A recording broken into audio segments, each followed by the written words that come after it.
നമസ്കാരം. മഹാന്മാ ന്യൂസിലേക്ക് സ്വാഗതം. ഈ ഇലച്ചെടികളെ കൊല ചെയ്യരുത്. അരളിയും തുമ്പയും ചെമ്പരത്തിയും ഒക്കെ നമ്മുടെ മിത്രങ്ങളാണ്. തർക്കങ്ങളും വിവാദങ്ങളും നമ്മുടെ മലയാളികളുടെ സ്ഥിരം സ്വഭാവമാണ്. രാഷ്ട്രീയമായാലും സാമുദായികമായാലും അതല്ല കലയും സാഹിത്യവുമായാലും എന്തിനും ഒരു വിവാദത്തിന് വഴി തേടി നടക്കുന്ന ശീലമാണ് മലയാളികൾക്കുള്ളത്. ഇപ്പോൾ ഏറ്റവും ഒടുവിൽ വിവാദങ്ങളിൽ കുടുങ്ങിയത് നമ്മുടെ നാട്ടിലെ പച്ചപ്പ് പടർത്തി നിൽക്കുന്ന സസ്യങ്ങളുടെ നേർക്കാണ്. ഏത് ചെടിയും ഔഷധ ഗുണമുണ്ട് എന്ന് കണ്ടുപിടിച്ചത് ജ്ഞാനികളായ നമ്മുടെ പൂർവികർ തന്നെയായിരുന്നു. ഓരോ പച്ചിലയും പച്ചച്ചെടിയും പരിശോധിച്ച് അതിന്റെ ഗുണം കണ്ടെത്തുകയും രേഖപ്പെടുത്തുകയും ചെയ്തപ്പോഴാണ് ആയുർവേദ ചികിത്സാ രീതിയും അത് പഠിക്കാനുള്ള ഗ്രന്ഥങ്ങളുമൊക്കെ നമുക്കുണ്ടായത്. കുത്തിവെപ്പും ശസ്ത്രക്രിയയും ആന്റിബയോട്ടിക്കും പ്രയോഗവും ഒക്കെയായി അലോപ്പതി ഡോക്ടർമാർ കടന്നു വരുന്നതിന് മുമ്പ് ഭാരതത്തിലെ ജനങ്ങൾ രോഗങ്ങളെ അകറ്റുന്നതിന് ചികിത്സ തേടിയത് ആയുർവേദ വൈദ്യന്മാരിൽ നിന്നുമായിരുന്നു.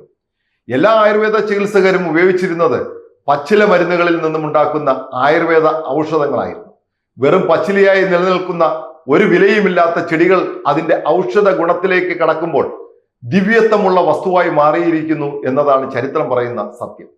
ഇപ്പോൾ മലയാളികൾക്കിടയിൽ വിവാദ കഥാപാത്രമായി മാറിയിരിക്കുന്നത് പറഞ്ഞതുപോലെയുള്ള ചില പച്ചിലകളും പൂക്കളും സസ്യങ്ങളും ഒക്കെയാണ്.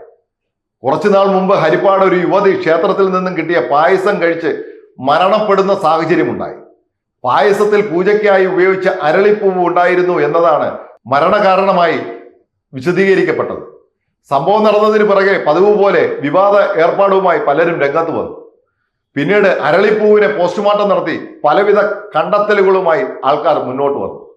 അരളിപ്പൂവിൽ മാരക വിഷമുണ്ട് എന്ന് വരെ ചില വിദഗ്ധന്മാർ വിളിച്ചുകൂവി. എന്നാൽ വാസ്തവം അതായിരുന്നു എന്ന് പറയുവാൻ തെളിവുകൾ ഇല്ലായിരുന്നു എന്നതാണ് സത്യം. പിന്നീട് യുവതിയുടെ മരണത്തിന് കാരണം വേറെ എന്തൊക്കെയാണെന്ന് റിപ്പോർട്ടുകൾ പുറത്തു വന്നിരുന്നു. ഇപ്പോൾ ഏറ്റവും ഒടുവിൽ ആലപ്പുഴയിലെ ചേർത്തലയിൽ ഇന്ദു എന്നു പേരുള്ള ഒരു യുവതി രോഗബാധിതയായി ആശുപത്രിയിലെത്തി മരണപ്പെടുന്ന സ്ഥിതിയുണ്ടായി.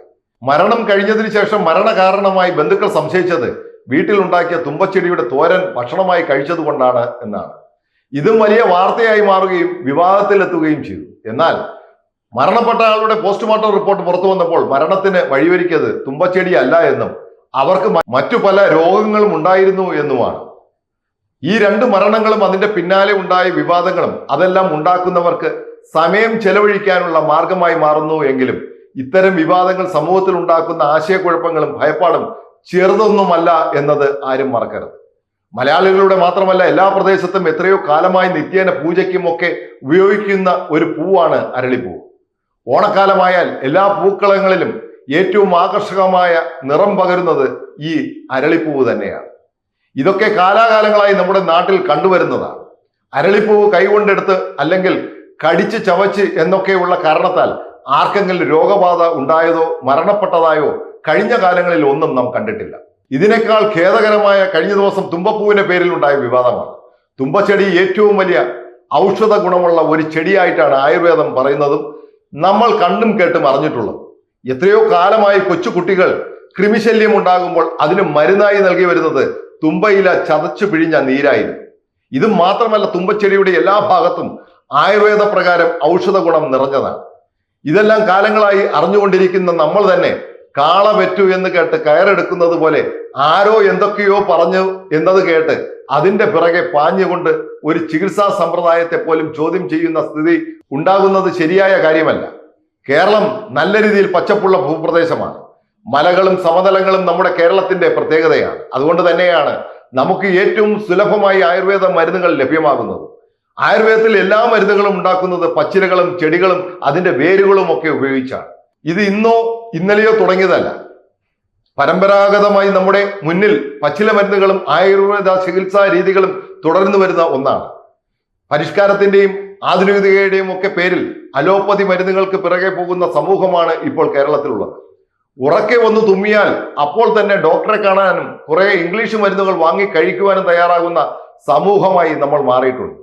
ഇപ്പോൾ പുറത്തു വരുന്ന പുതിയ ചില റിപ്പോർട്ടുകൾ ഇംഗ്ലീഷ് ചികിത്സയ്ക്ക് ഉപയോഗിക്കുന്ന ആന്റിബയോട്ടിക്കുകൾ അടക്കമുള്ള മരുന്നുകൾക്ക് നിയന്ത്രണം ഏർപ്പെടുത്തുന്നു എന്നതാണ്. ഇതിന് കാരണമായി പറയുന്നത് സ്ഥിരമായി ആന്റിബയോട്ടിക്കുകൾ കഴിച്ചാൽ മനുഷ്യ ശരീരത്തിലെ രോഗപ്രതിരോധ ശേഷി കുറയും എന്നതാണ്. ഇവിടെയാണ് ആയുർവേദത്തിന്റെ പ്രാധാന്യം നാം കണ്ടെത്തേണ്ടത്. ആയുർവേദ ചികിത്സാ രീതികൾ ഉപയോഗിക്കുന്ന പച്ചില മരുന്നുകളിൽ വിഷാംശമുള്ളത് ചിലതുണ്ട്. കുറെ കാലം മുമ്പ് വരെ ആളുകൾ ആത്മഹത്യ ചെയ്യാൻ ഉപയോഗിക്കുന്ന ഒരു കായ ഉണ്ടായിരുന്നു. ഒതളങ്ങ എന്ന പേരുള്ള ഈ കായ കഴിച്ചാൽ മരണം ഉറപ്പായിരുന്നു. അതുപോലെ തന്നെ തൊട്ടാൽ ശരീരമാകെ പൊള്ളുന്ന ചില സസ്യങ്ങളുമുണ്ട്. ശരീരത്തിൽ തൊട്ടാൽ സഹിക്കാൻ കഴിയാത്ത ചൊറിച്ചിലുണ്ടാക്കുന്ന സസ്യങ്ങളും നമ്മുടെ നാട്ടിലുണ്ട്. ഇത്തരം സസ്യങ്ങളെ പോലും ശുദ്ധീകരിച്ച് മരുന്നിനു വേണ്ടി ഉപയോഗിക്കുന്ന രീതിയും ആയുർവേദത്തിലുണ്ട്.